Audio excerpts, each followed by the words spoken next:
ईशान देव सवितर्दुर्गान परासो यद भद्रम तन्नयासो।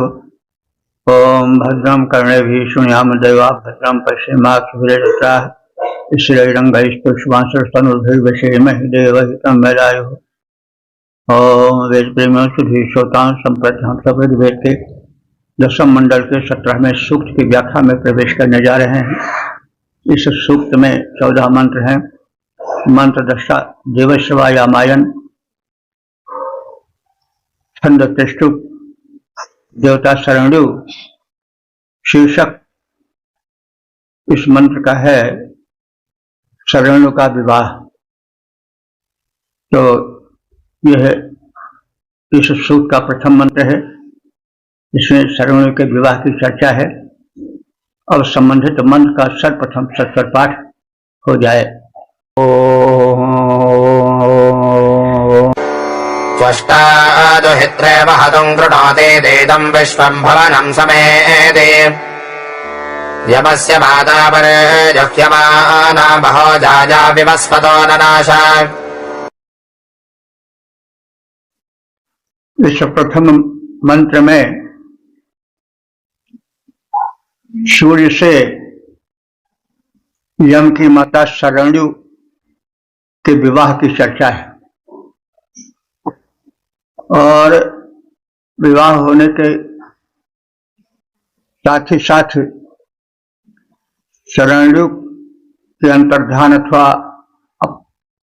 परोक्ष से अलग अपरोक्ष हो जाने का कथन भी है। तो मंत्र जो है वो संध्या भाषा में कहा गया है। अध्यात्म जब वर्णन की जटिलता से लिपट जाता है तो भाषा कुछ अटपटी हो जाती है, वही रहस्यवाद है। उस रहस्यवाद को समझने के लिए प्रतीकों और रूपकों का सहारा लेना पड़ता है। अब यहाँ पर उसी दृष्टि को ध्यान में रख करके अर्थ के तल तक पहुंचने की चेष्टा की जाएगी। त्वष्टा, त्वष्टा एक देवता माने गए हैं ऋग्वेद के। त्वष्टा का मूल अर्थ होता है शिल्पी, कारीगर। तो त्वष्टा नाम के देव हैं, वे शिल्पी हैं, कारीगर हैं। तो यहाँ पर त्वष्टा परब्रह्म परमात्मा के लिए उपयुक्त है, क्योंकि यह जो सृष्टि है वो चित्र विचित्र है। कनक से दिन, चांदी सी रात, रुपहली धूप, सुनहला प्रात, मिटाता रंगता बारंबार, कौन हो जग का चित्राधार। ये कुतूहल होता है कि रंग बिरंगी कलियां, उनसे खिले हुए पुष्प, कलकल करके बहती हुई नदियां, सूर्योदय और सायंकाल का दृश्य, रंग बिरंगे पशु पक्षी, ये सब इतनी विभिन्नता ये हुए हैं कि यह कहने को विवश हो जाना पड़ता है कि इसका निर्माता बहुत बड़ा कलाकार है, चित्रकार है। तो त्वष्टा चित्रकार को कहते हैं, लेकिन यहाँ पर परब्रह्म परमात्मा के लिए संकेत रूप में कहा गया है कि उससे बढ़कर के कारीगर और कौन होगा। तो त्वष्टा दुहित्रे, त्वष्टा ने दुहित्र, दुहिता कहते हैं पुत्री को। दुहित्रे माने पुत्री के लिए विवाह का प्रस्ताव रखा और वह तुम कृणोति, और इस विवाह की विचित्रता को देखने के लिए इदम विश्वम भुवनम समेत ये सारा जगत आ गया। और यमस्य माता यदा, जब यमस्य माता, जब यम देवता की माता प्रत्यर्ह्यमाना विवाह हो गया, तब स्वतः महाजायाननाश, तब वह विवस्वान की महान पत्नी अदृष्ट हो गई। विवस्वान किसे कहते हैं? सूर्य को। और वो जो शरण्यु थी, उस सूर्य की पत्नी रूप में परमात्मा के द्वारा विवाह हेतु प्रस्तुत की गई, लेकिन फिर वो लुप्त भी हो गई। तो अगर इसके भीतर छिपा हुआ वैज्ञानिक सत्य देखें तो इस प्रकार से हो सकता है कि उस स्रष्टा ने, जो बड़ा ही विचित्र कुशल कारीगर है, वह त्वष्टा है परब्रह्म परमात्मा, उसने अपनी पुत्री यानी जो उसके द्वारा उत्पन्न की गई शक्ति है, उसको सूर्य को सौंपा, और सूर्य से ही इस सृष्टि का विकास हुआ क्रमशः। तो उस परमात्मा ने सृष्टि के विकास के हेतु अपनी शक्ति, जो उसके द्वारा उत्पन्न की गई पुत्री थी, प्रकृति थी, जिसको शरण्यु कहा गया है, उसको सौंप दिया। विवाह करना चाहा कि भाई इससे संतान परंपरा आगे बढ़े, तो सारी शक्तियां एकत्र हो गई, देव शक्तियां, और ये तो भाई विवाह देखने योग्य है। लेकिन फिर क्या हुआ कि वो जो शरण्यु थी वह अपरोक्ष हो गई। यह शरण्यु जो है यमराज की माता है, और जो यमराज है सूर्य का पुत्र है, इसीलिए उसको वैवस्वत कहा जाता है। यमराज को सूर्य का पुत्र कहा जाता है। तो तात्पर्य हुआ कि उस कलाकार परमात्मा ने सृष्टि के विकास के लिए सूर्य को अपनी नैपुण्य शक्ति को सौंपा, वही शरण्यु है। और यह बड़ा विचित्र और महत्वपूर्ण विवाह था, संयोग था। इसको देखने के लिए सभी सूक्ष्म शक्तियां एकत्र हो गई, लेकिन बहुत दिन तक ये सहयोग न चल सका। सूर्य का, विवस्वान का और शरण्यु का।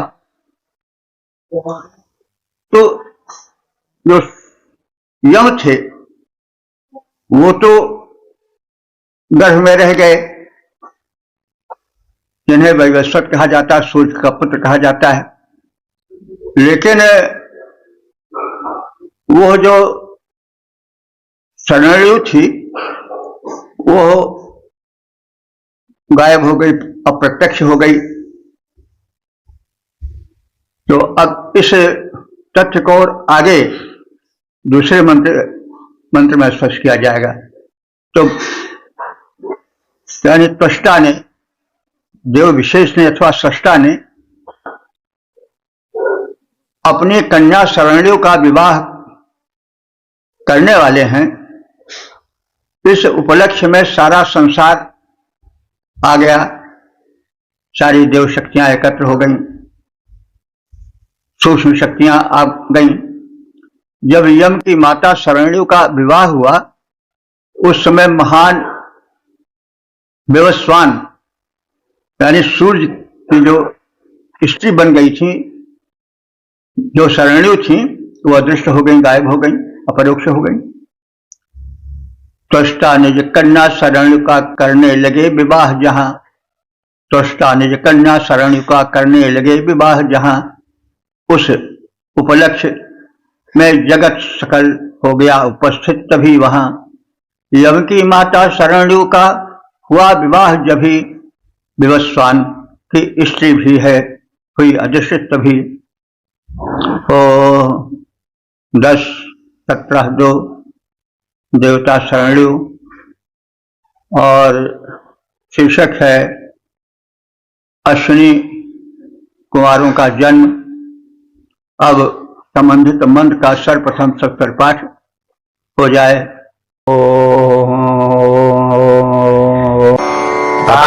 गोहन्नभृताम् मर्त्येभ्यः कृत्वे सवर्णामदधुर्विवस्पते उताश्विना वपरत्यद्ददासे ददः दुद्वा मिथुना शरण्योः।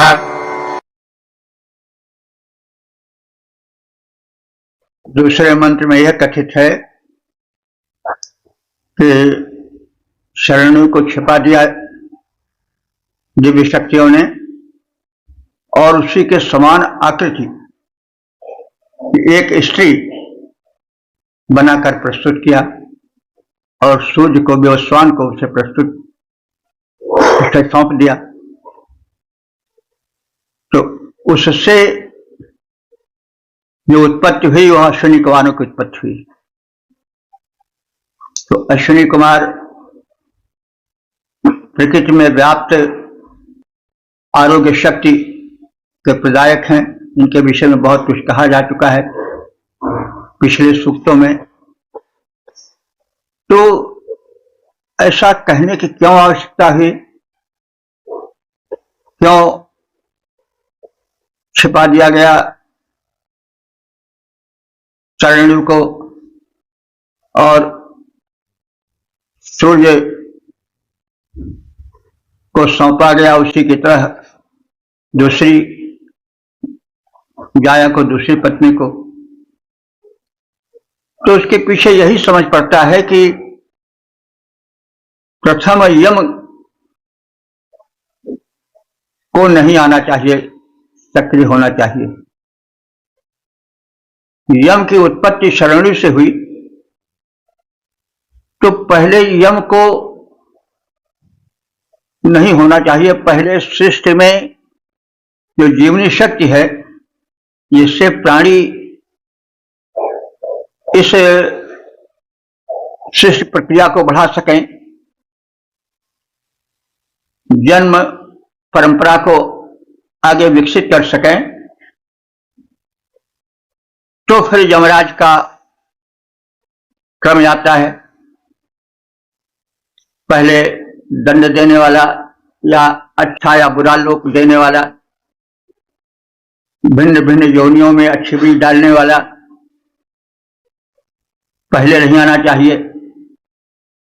पहले जो सृष्टि निर्माण हुआ है, जो अभी मूल प्रकृति के रूप में है, जिसमें जीवन का विकास अभी नहीं हुआ है,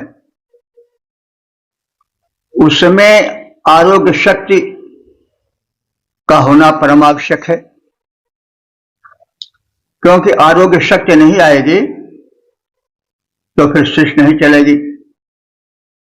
अगर आप देखें, तमाम लोग जानते भी होंगे, तो इस सृष्टि में इतने विरोधी तत्व कीड़े मकोड़े छिपे हुए हैं कि अगर शरीर में आरोग्य शक्ति न रहे तो मनुष्य जो है चल नहीं पाएगा आगे। तो इसलिए सृष्टि सक्रिय हो और जीव जगत का विस्तार हो, उसका सृजन हो, इसके लिए अश्विनी कुमारों का, जो कि प्रकृति में आरोग्य शक्ति के स्वामी हैं, संचालक हैं, उनका होना आवश्यक है। तो इसीलिए देवताओं ने, दिव्य शक्तियों ने उस शरणु को छिपा दिया था और उसके स्थान पर उसी के आकार की दूसरी स्त्री सौंप दिया। तो उस स्त्री से अश्विनी, दो अश्विनी कुमार हुए, क्योंकि तो जोड़े हैं। एक ही रथ पर चलते हैं। इसके विषय में बहुत कुछ बताया चुका है पिछले एपिसोड में, आप देख सकते हैं, जहां उसके पुनरावृत्ति की आवश्यकता नहीं है। तो उस दूसरी स्त्री से जो कि विवस्वते, विवस्वत किसे कहते हैं? विवस्वान को, सूर्य को। जो विवस्वते सूर्य के लिए प्रस्तुत की गई वो सवर्णा थी। सवर्णा माने बिल्कुल मिलती जुलती समान आकार की थी। शरण्यु के, शरण्यु नहीं थी लेकिन शरण्यु के पूर्ण रूप से मिलता जुलता आकार उसका था, भेद नहीं हो सकता था। तो इसलिए विवस्वते, विवस्वान सूर्य के लिए सवर्णा उसी शरण्यु के आकार प्रकार की एक दूसरी कन्या या स्त्री प्रस्तुत किया और विवस्वान को प्रदान किया, सूर्य को प्रदान किया। अब सूर्य के संपर्क से द्वा मिथुना, दो जोड़े सगे भाई उत्पन्न हुए और अजहात उन्होंने जन्म लिया और सूर्य ने उस स्त्री से उत्पन्न किया दोनों अश्विनी कुमारों को। तो अमरा यानी यह शरण्यु का विशेषण है। जो शक्ति है वो कभी मरती नहीं है। तो अमरा शरण्यु ने, जिनको कि देवताओं ने छिपा कर रखा था, शरण्यु के सदृश ही दूसरी स्त्री को बनाकर विवस्वान यानी सूर्य को प्रदान किया पत्नी रूप में। उस समय शरण्यु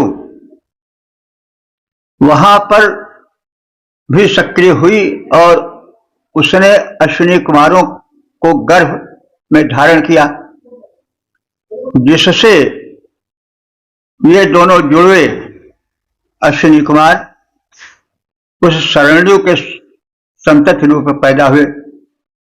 वो शरण्यु तो जमराज की माता थी, ये भी बिल्कुल उसी की प्रकृति थी। इससे जो है वो दोनों जुड़वे अश्विनी कुमार हुए। यानी दोनों सूर्य की संतानें हैं। ये यमराज भी, यमदेवता भी और ये अश्विनी कुमार भी। तो इस प्रकार से इनकी उत्पत्ति की कथा संकेतित है। तो अमर शरण्यु को रहस्यमयता से गया छिपाया, अमर शरण्यु को रहस्यता से गया छिपाया या प्रदान विवस्वान को उस समय और बनाया। वहां शरण्यु ने अश्विनियों को किया गर्भ में धारण, दो जुड़वा संतानों की जो बनी जन्म का कारण। ओम 10, 17, 3 देवता पूषा शीर्षक दिव्य लोकों में ले जाने की प्रार्थना। अब संबंधित मंत्र का सर्वप्रथम सत्तर पाठ हो जाए।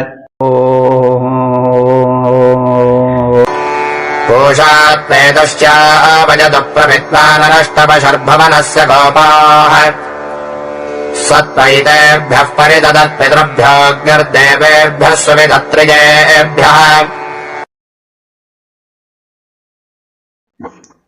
इस तीसरे मंत्र में पूषा देवता की सक्रियता का कथन है। तो पूषा को आप सब जानते हैं, यह सूर्य के ही प्रारूप हैं। 12 आदित्य मंडल में पूषा भी आते हैं। तो सूर्य के एक रूप ने तो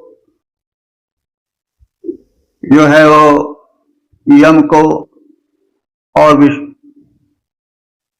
अश्विनी कुमारों को जन्म दिया, तो जन्म तो हो गया, लेकिन जन्म के बाद अब विकास की बारी आती है।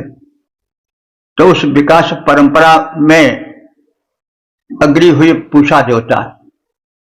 पूषा देवता भी सूर्य के ही एक रूप हैं, द्वादश आदित्यों में ये भी आते हैं। तो पूषा इसलिए कहे जाते हैं कि पोषण प्रदान करते हैं। पोषण सूर्य से ही आता है, इसीलिए पूषा कहे जाते हैं। आप सब देखते हैं या जानते हैं कि यदि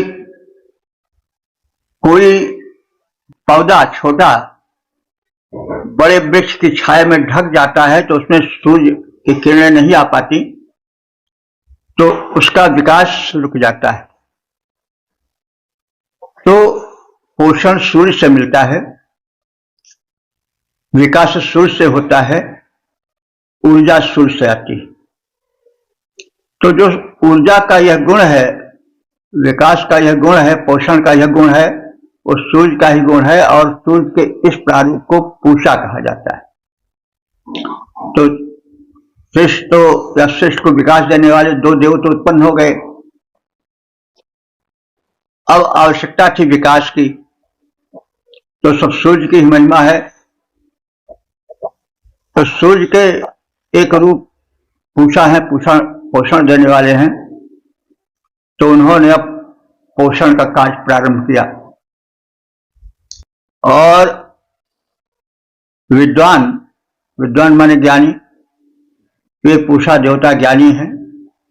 और भुवनस्य गोपा, भुवन माने संपूर्ण संसार के, गोप माने होता रक्षक। गोप ग्वाले को भी कहते हैं, नहीं ज्यादातर वही प्रचलित है, लेकिन गोप उसको इसलिए कहा जाता है कि वो गायों का पालन पोषण रक्षण करता था। तो यहाँ पर रक्षक के रूप में गायों के नहीं बल्कि संसार के गोप के रूप में, रक्षक के रूप में माना गया है पूषा देवता को। पूषा देवता जो कि विद्वान है, ज्ञानी हैं, भुवनस्य गोपा, संपूर्ण सृष्टि के रक्षक हैं, अनष्ट पशु, जिनकी छाया में जितने पशु हैं, जितने प्राणी हैं, वो सब नष्ट नहीं होने पाते हैं, ऐसे पोषण करता पूषा। हे उत्पन्न प्राणियों, त्वा इत प्रत्य विधत, तुम्हें यहां से उत्तम लोकों में ले जाए। और सह अग्नि, वह अग्नि जो जीवन दात्री है, भिन्न भिन्न रूपों में कल्याणकारिणी है,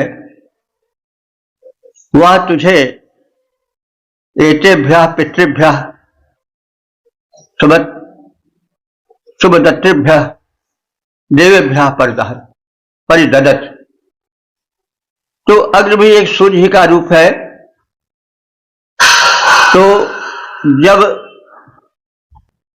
पूर्ण विकास हो जाए मानव का, तो अग्नि का क्रम आता है।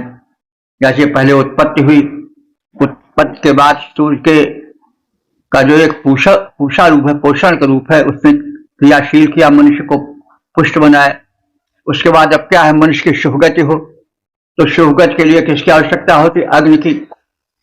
अग्नि के माध्यम से यज्ञ आदि होते हैं, अग्नि प्रज्वलित होता है तो सब प्राण जगत सक्रिय हो जाता है, शक्तियां ऊर्जा अग्नि से ही आती हैं।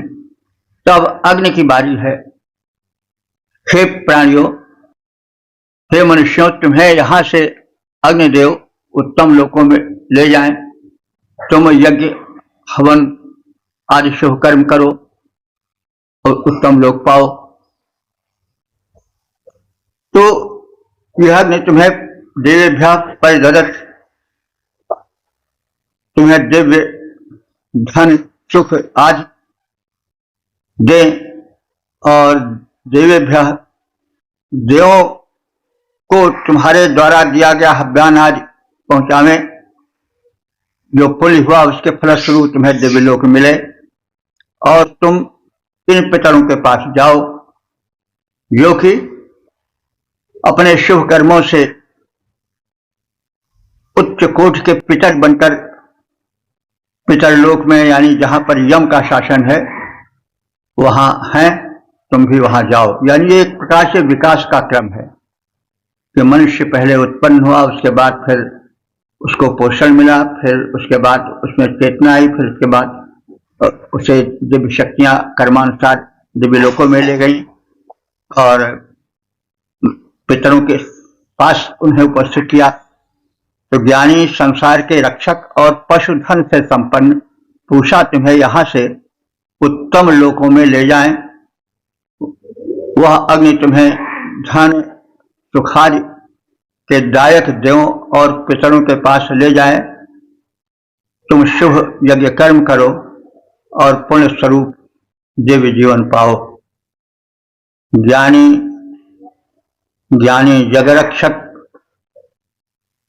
जगरक्षक अनष्ट पशु पूषा जो कहलाएं, तुम्हें यहां से वे सर्वोत्तम लोकों में ले जाएं। अग्नि देवता कृपा करें, निज कृपा दृष्टि दौड़ाएं, धन सुखादि दाता देवों के लोकों में ले जाएं। ओम 10-17 देवता पूषा शीर्षक रक्षणार्थ प्रार्थना और संबंधित मंत्र का सर्वप्रथम सस्वर पाठ हो जाए।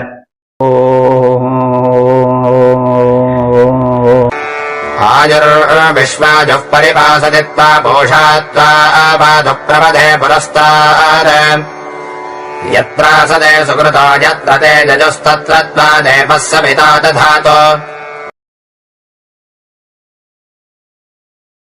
इससे चौथे मंत्र में जो दिव्य शक्तियां हैं पवन पूषा सविता आदि देव उत्पन्न मानवों की रक्षा करें, उन्हें दिव्य लोक दें। तो यह विकास का क्रम एक चल रहा है। पहले उत्पत्ति हुई दिव्य देवों की जो प्रकृति के रक्षक हैं। मनुष्य भी तो प्रकृति का एक अंग है। यह बात अलग है कि मनुष्य एक श्रेष्ठ है, इसीलिए उसे नर भी कहा गया, नेतृत्व करने वाला, प्रकृति में सबसे आगे है, अंत में वो प्रकृति पर छा गया। लेकिन है तो प्रकृति का अंग। तो इस प्रकृति के जो संरक्षक हैं वो पवन पूषा सविता देव आदि हैं। तो अब ऋषि कामना कर रहा है कि हे विकसित मानो, हे प्रगति पथ पर चलने वाले मनुष्यों, तुम्हें प्रगति पथ में संरक्षण दें पवन पूषा सविता आदि। तो विश्वायु माने सर्वत्र गमन करने वाले वायु देवता। तो आप पासत तुम्हें संरक्षण प्रदान करें। यत्र सुकृतः आस्ते, जहां पुण्यात्मा विराजमान है, यत्र ते ययुः, जहां वे गए हैं, तत्र वहां तुम्हें सविता देवः दधातु, सविता देवता स्थापित करें। यानी भिन्न भिन्न पुण्य लोकों में जहां लोग पहुंचे हैं पुण्यात्मा, वहां हे मनुष्यों तुम्हें कथित देवता ले जाएं। सर्वत्र संचरणशील प्राणवायु तुम्हारी सभी प्रकार से रक्षा करें। उत्तम मार्ग में सबसे आगे रहने वाले श्रेष्ठ पथ प्रदर्शक पूषा देव तुम्हारी रक्षा करें। जहां पुण्यात्माएं प्रतिष्ठित हैं, स्थित हैं, सविता देवता तुम्हें वही ले जाकर स्थापित करें। हे प्रगतिशील मानो, तुम सुखी और प्रगतिशील जीवन बिताओ। जो सर्वत्र गमन में सक्षम प्राणवायु हितकारी, जो सर्वत्र गमन में सक्षम प्राणवायु हितकारी, वह सर्वत्र गमन कर रक्षा करती जाए तुम्हारी। मार्ग प्रदर्शक पूछा तुमको रक्षण करें प्रदान, मार्ग प्रदर्शक पूछा तुमको रक्षण करें प्रदान, पुण्य लोक में सविता सक्षम दिलवाएं स्थान। ओ 10-17-5 देवता पूछा शीर्षक पथ प्रदर्शक देव। अब संबंधित मंत्र का सर्वप्रथम सत्वर पाठ हो जाए।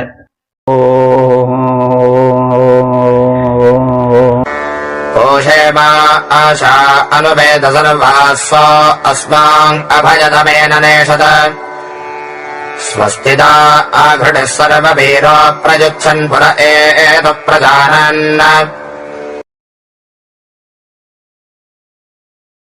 इस 5वें मंत्र में यह कथित है कि शिष्ट संचालिका भिन्न भिन्न देव शक्तियां हम सब मानवों को उत्तम पथ पर ले चलें, हम सब प्रगति करते जाएं और निरंतर आगे बढ़ते जाएं, मानवता का विजय ध्वज सर्वत्र फहराए।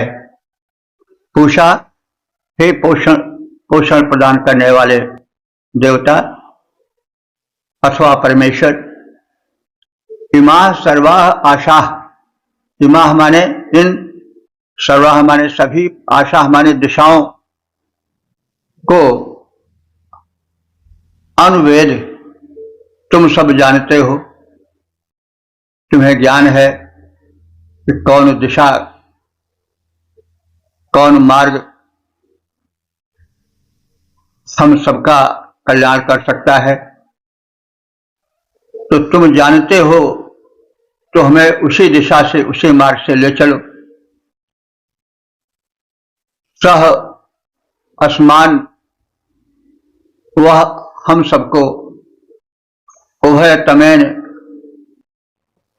दोनों मार्गों से ले चले और निर्भय मार्गों से ले चले। उस मार्ग से न ले चलें जहां हमें पग पग पर भय का सामना करना पड़े। स्वस्थ राह, हे कल्याणदायक देवताओं, आग्रही माने अति तेजस्वी, हमें सर्ववीरा समस्त वीरों वाला बनाओ, तो हमें सतपथ पर ले चलो और साथ साथ हमारे जो वीर पुत्र हैं, वीर संतानें हैं, उनको तेजस्वी बनाओ, क्योंकि हम तेजस्वी बने और हमारी संतानें निस्तेज रहें तो भी हमें सुख नहीं मिलेगा। इसलिए आप हमें और हमारे संतानों को तेजस्वी बनाओ पूरा हेतु, और हमें ऐसा पथ दिखाओ कि हम उससे आगे बढ़ते जाएं। संपूर्ण जगत के पोषक पूषा देवता, हमारी सभी आशाओं, दिशाओं और दशाओं को तुम जानने वाले हो। वे हमें भय मुक्त मार्गों से ले चलें, समस्त देव हमें निर्भय बनाएं, जिस मार्ग में भय न मिले उस मार्ग से ले चलें।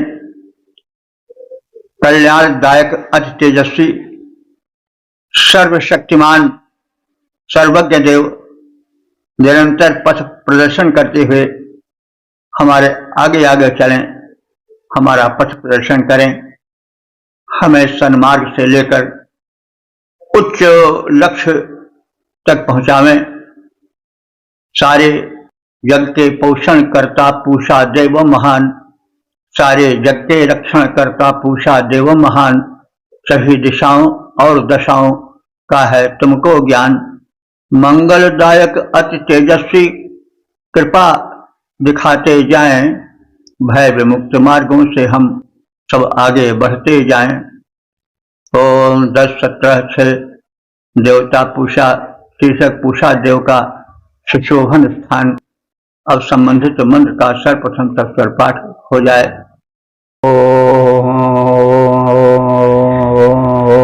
प्रपदे पदावजनिष्ठ भूषा प्रपदे दिवः प्रपदे पृथिव्याः उभे अभिप्रियतमे सदस्थे आजपराजरज प्रजानन्। इस छठे मंत्र में पूषा देवता दिव्य आकाश में जहां पर के पृथ्वी और आकाश मिलते हुए दिखाते हैं, उसी के मध्य सुशोभन रूप में अपनी छटा छिटकाते हैं। पथाम पप्रथे पूषा अजनिष्ठ। पथाम पर्प से माने श्रेष्ठ मार्गों से, पूषा अजनिष्ठ, पूषा उत्पन्न हुए हैं, अर्थात पूषा अपना दर्शन दिए हैं। दिवः पप्रथे पृथिव्याः पप्रथे। दिवः माने द्युलोक और पृथिव्याः माने पृथ्वी लोक के उत्तम पथ में उत्पन्न हुए हैं। कहने का मतलब द्युलोक और भूलोक के मध्य उनकी स्थिति प्रतीत होती है। उभे प्रियतमे सुधस्थे, अत्यंत प्रिय और उत्तम स्थान जावा पृथ्वी है। उभे माने दोनों, प्रियतमे माने परम प्रिय, सधस्थे माने उत्तम स्थान वाले हैं। यानी जावा और पृथ्वी, आकाश और भू के मध्य जो स्थान है वो अंतरिक्ष है। तो उस अंतरिक्ष में उनके दर्शन होते हैं, जो कि बड़ा उत्तम स्थान है। और प्रजानन आच पराच अभिचरित, और ज्ञानी पूषा अनुकूल और प्रतिकूल होकर विद्वान रहते हैं। यानी पूषा देव जो सदाचरणशील हैं, यज्ञशील हैं, उनके अनुकूल रहते हैं, और जो अयज्ञशील हैं उनके प्रतिकूल हो जाते हैं। सूर्य देवता या कोई भी देवता है जो सदाचारी हैं, सदाचार के कारण, अपने खान पान के कारण स्वस्थ हैं, उनको तो ये पूषा देव, सूर्य देव अनुकूल पड़ते हैं। और जो गलत आचरण करते हैं, जो अस्वस्थ हैं, जो किन्हीं कारणों से आगे नहीं बढ़ पा रहे हैं, उनको ये पूषा देव प्रतिकूल लगते हैं। तो व्यक्ति अपने में पुष्ट होता है तो परमात्मा भी अथवा देव शक्तियां भी उनके अनुकूल रहती हैं और दिखाई पड़ती हैं। जो व्यक्ति दुराचारी होता है उसको प्रकृति भी कष्टकारी प्रतीत होती है। तो इसलिए अनुकूल देव शक्तियों के चलना चाहिए। जो ये पूषा देवता हैं वे अंतरिक्ष में जहां धरती या उस स्थान में जिसको अंतरिक्ष कहते हैं, वहां पर उदय होता है जब पूषा देव का, तो उनका प्रारूप बड़ा प्रिय लगता है। लेकिन वो प्रारूप तभी प्रिय लगता है जब व्यक्ति अपने में स्वस्थ और संतुष्ट रहता है, अन्यथा वह पूषा देवता का पोषक रूप उनको प्रतिकूल प्रतीत होता है, उनको काटता सा प्रतीत होता है। स्वाभाविक है कि प्रत्येक वस्तु तभी तक अच्छी लगती है जब तक कि व्यक्ति स्वयं में तन और मन से स्वस्थ होता है। जब व्यक्ति तन से या मन से अस्वस्थ रहता है तो उसे प्रत्येक वस्तु प्रकृति की प्रत्येक सीनरी, प्रत्येक दृष्टिकोण, प्रत्येक दृष्टि, प्रत्येक छवि उल्टी प्रतीत होती है, प्रतिकूल प्रतीत होती है। तो इसी परिस्थिति से बचने के लिए पूषा देवता से प्रार्थना की गई है कि हे देव, वो परिस्थिति न आने पावे कि हमें धरती और गगन अंतरिक्ष का वह रूप जो सुशोभन बन जाता है तुम्हारे कारण, वो प्रतिकूल होकर हमें कष्ट देने लगे। यानी हम तन और मन से स्वस्थ रहें। आप पूषा हो, पोषण देने वाले हो, हमारी इस प्रार्थना को सुनो। पूषा स्वर्ग और पृथ्वी के मध्य स्थित सर्वोत्तम मार्ग से उत्पन्न हुए हैं। वे क्षितिज में उदित होते हैं। देवा पृथ्वी जो परस्पर स्नेह युक्त तथा श्रेष्ठ स्थानों से संपन्न है, उनके मध्य क्षितिज में मेधावी पूषा देवता विशेष रूप से सुशोभित होते हैं। लेकिन यह सुशोभन रूप तभी तक रहता है जब तक कि मनुष्य का तन मन स्वस्थ रहता है। नभतल भूतल मध्य स्थान जो सर्वोत्तम कहलाता, वहां हुए उत्पन्न देवता पूषा शुभ गति दाता। द्यावा पृथ्वी स्वयं परस्पर प्रेम पूर्णता पाते, उनके मध्य विशेष रूप से पूषा छवि दिखलाते। ओम 10-17 देवता सरस्वती शीर्षक आकांक्षा पूर्ण करने वाली देवी सरस्वती। अब संबंधित मंत्र का सर्वप्रथम सत्वर पाठ हो जाए।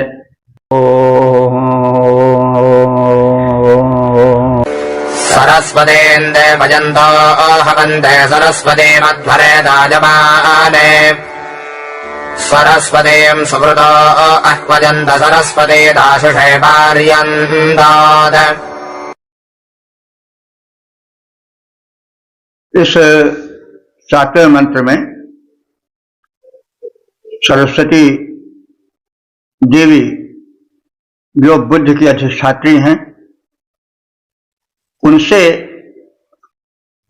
आकांक्षाएं पूरी हों, इसके लिए प्रार्थना की गई। देखिए, विकास क्रम का इस सूक्त में प्रदर्शन हो रहा है। मनुष्य विकसित हो गया, लेकिन बुद्ध की अधिष्ठात्री देवी यदि प्रसन्न न हो सकी तो विकास जो है विनाश में बदल सकता है। इसलिए चतुर ऋषि सरस्वती देवी का आवाहन करता है कि हे देवी, तुम हमें मनोबल प्रदान करो, देवत्व प्रदान करो, सद्बुद्धि दो, सद्विचार दो, और हम प्रगति पथ पर अनवरत बढ़ते जाएं। तो जो ऋग्वेद में सरस्वती देवी हैं, वे बुद्धि की देवी तो हैं, विचार शक्ति, विचारणा उनसे बल पाती है, नियंत्रण पाती है। लेकिन वे जो वर्तमान सरस्वती का प्रारूप है उससे भिन्न है। उनके 2 हाथ हैं, आजकल तो 4 हाथ दिखा दिया जाता है, और वे वीणा वगैरह नहीं धारण किए हैं, न पुस्तक धारण किए हैं, न हंस पर चढ़ी हैं। यह सब बाद में उनसे जोड़ दिया गया सरस्वती जी से। वैसे बुद्ध से उनका संबंध है, यह तो ऋग्वेद में जहां पर सरस्वती संबंधी प्रार्थना है वहां पर दिखाई पड़ता है। तो जो लोग देवयंतः देवत्व प्राप्ति के इच्छुक हैं, सरस्वती हवन्ते, वे लोग सरस्वती देवी का आवाहन करते हैं। हवन्ते आवाहन करते हैं। ताय मने अध्वरे, ताय मने माने विस्तृत हो जाने पर, अध्वर माने हिंसा रहित यज्ञ। जब हिंसा रहित यज्ञ विस्तृत होने लगता है तो सुकृता, जो सुकृति है यानी पुण्य प्रधान मानव है, पुण्यात्मा है, आह्वयन्ते, वे बुलाते हैं, आवाहन करते हैं सरस्वती देवी का। यानी जब हमारा कर्म क्षेत्र यज्ञ क्षेत्र विस्तृत होने लगता है, तब वहां पर बुद्धि और विद्या की परम आवश्यकता होती है। तो जो बुद्धि के अधिष्ठात्री देवी हैं, उनका आवाहन परम आवश्यक हो जाता है, क्योंकि सब कुछ होने के बाद यदि बुद्धि ना हुई तो होना ना होना बराबर है, कभी कभी अनिष्ट भी हो सकता है। तो बुद्धि का मतलब हुआ कि विचारशील बुद्धि।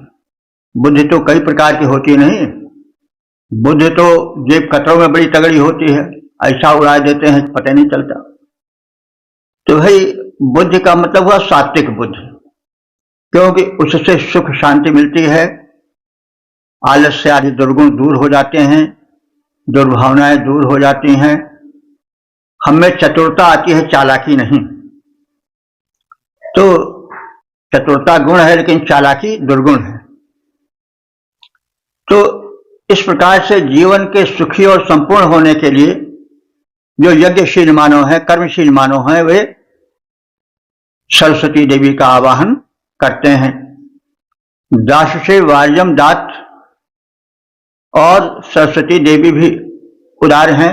दास से माने यज्ञ कर्म करने वाले, दान देने वाले दाता यजमान को, दास से माने दाता, वे दाता यजमान को वार्यम दात यानी उनकी कामनाओं को पूरा करती हैं। तो दास से वार्यम दात, दाता यजमान की कामनाएं वे सरस्वती देवी पूरी करती हैं।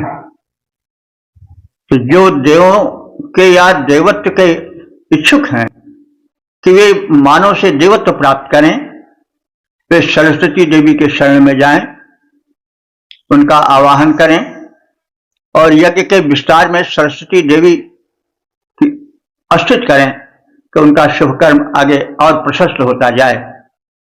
पुण्यवानों के आवाहन पर सरस्वती देवी आती हैं, प्रार्थनाएं सुनती हैं और दाता यजमानों की इच्छा को पूरी करती हैं। वे उदार मना हैं, सद्बुद्धि की प्रेरिका हैं, देवत्व विकास चाहते जो, देवत्व विकास चाहते जो, वे यह उपाय अपनाते हैं। देवत्व विकास चाहते जो, वे यह उपाय अपनाते हैं। वे सरस्वती की स्तुति कर यज्ञों में उन्हें बुलाते हैं। पुण्यात्मा उन्हें बुलाते तब आवाहन पर आ जाती हैं। दाता यजमानों की इच्छाएं पूरी करके दिखलाती हैं।